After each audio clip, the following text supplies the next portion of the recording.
जयपुर में deputy CM दिया कुमारी ने भी वोट डाला है और मोदी की गारंटी पर देश को भरोसा, ये बात दिया कुमारी कह रही हैं। मोदी जी ने 10 साल में बहुत विकास किया है। राजस्थान में 25 की 25 सीट जीतने का दावा कर रही हैं दिया कुमारी।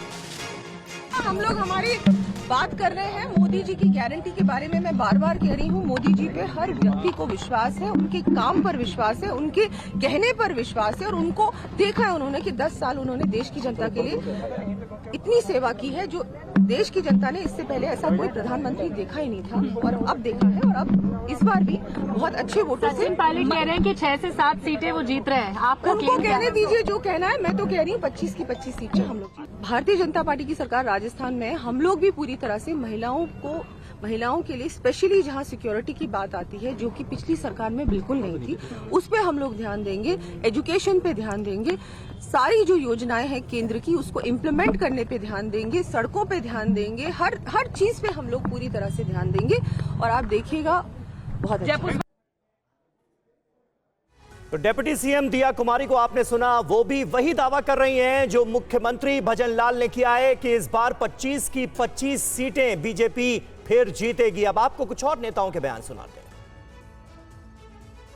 मुकाबला नहीं है जी, ये देखिए चुनाव में वो तो रहेगा ही कि प्रतिस्पर्धा तो होगी। बहरहाल क्योंकि हम इतना आगे हैं तो उसको मुकाबला कैसे कह सकते हैं। हवा पूर्ण रूप से मोदी जी के पक्ष में है और जो हमारा नारा है अब की बार 400 पार, वो आप देखिएगा पूर्ण होगा 4 जून को। 100% वापस रिपीट होगी सरकार और रिपीट ही नहीं बल्कि एक बहुत बड़ा आंकड़ा सीटों का पार करेगी, 400 सीटों का आंकड़ा पार करेगी।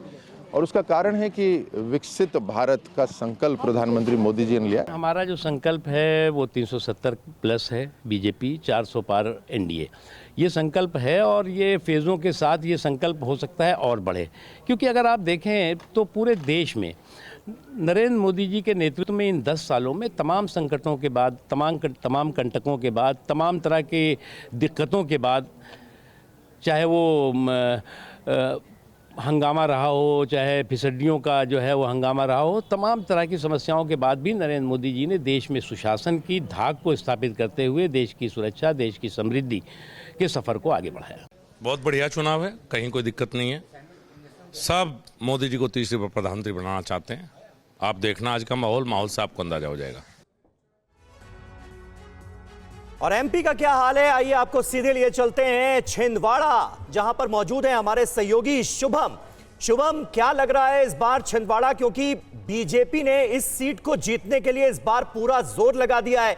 नकुल नाथ चुनावी मैदान में है और कांग्रेस पार्टी से ज्यादा कमलनाथ ने जो छिंदवाड़ा में काम किए हैं उसके नाम पर वो लोगों से वोट मांग रहे हैं। क्या असर दिखता है?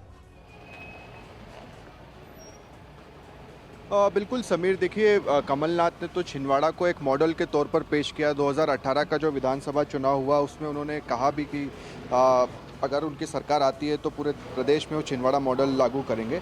बहरहाल जो वोटर्स हैं वो क्या कह रहे हैं उनसे भी हम बातचीत करने की कोशिश करते हैं। क्या मुद्दे इस बार वोटर्स के रहे हैं, आपसे बातचीत करते हैं। आप बताएं छिंदवाड़ा में इस बार सबसे बड़ा मुद्दा क्या रहा है? सबसे बड़ा मुद्दा किस विषय में? चुनाव है, चुनाव का सबसे बड़ा मुद्दा क्या रहा? बेरोजगारी है, यहाँ काम वाम तो होते नहीं है। क्या सब टक्कर है कांग्रेस और बीजेपी में? यहाँ टक्कर तो है, हमेशा ही रहता है, कोई काम करते नहीं है। ठीक है, आप बताएं आपका क्या नाम है? अब हम तो कुछ नहीं बोलते, नहीं बोलते। टक्कर का मुकाबला है यहाँ पर या एक तरफा ही जाएगा? है क्या बीजेपी, देखो क्या होता है।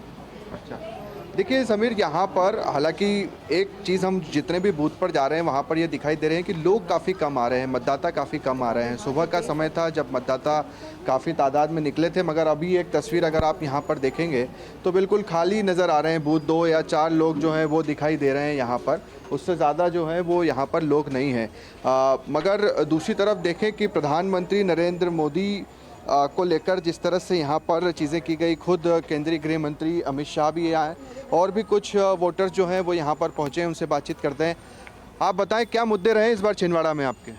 छिंदवाड़ा में पिछले 40 साल से जो कमलनाथ जी की कहानी थी कि वो विकास किया, भारतीय जनता पार्टी एक जिनने इतने 15 सालों में जो तो विकास अलग अलग किया है, सीटों लोग उस पर इस विकास के वक्त मुद्दे किस पर तरीके से वोटिंग वोटर्स अलग अलग मुद्दों का जिक्र कर रहे हैं, ये भी बहुत महत्वपूर्ण हो जाता है। इस बीच कूच बिहार में वोटिंग के बाद गृह राज्य मंत्री निशित प्रामाणिक ने भी टीवी9 से बातचीत में कहा कि अगर टीएमसी राज खत्म होगा तो कूच बिहार में हिंसा भी खत्म हो जाएगी।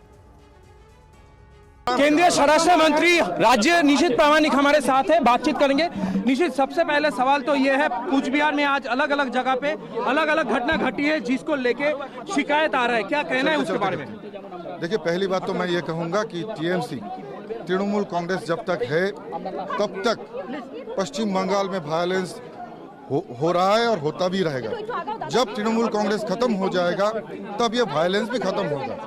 और आज यहाँ का जो लोग मतदान कर रहे हैं, वोट दे रहा है, वो इस वायलेंस के खिलाफ ही कर रहा है। और तृणमूल कांग्रेस जितना भी प्रयास कर ले, उनकी बम बंदूक जितना भी है प्रयास कर ले, यहाँ का आम नागरिक इसका प्रतिवाद कर रहे हैं। और निश्चित रूप से इस बार जीत जो है लोगों की होगी, जीत जो है भाजपा की होगी। आप क्या इसके लिए एनआईए तदंत का मांग कर रहे हैं?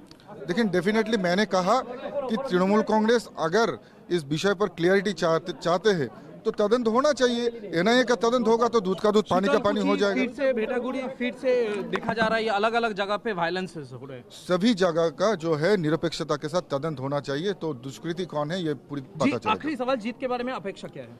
निश्चित रूप से लोग आशीर्वाद करेंगे, भरपूर आशीर्वाद करेंगे, पूर्ण विश्वास है। क्या इस बार कूच बिहार में कम वायलेंस हुआ है पिछली बार के? पिछले बार के अनुसार वायलेंस कम है, लेकिन वायलेंस है।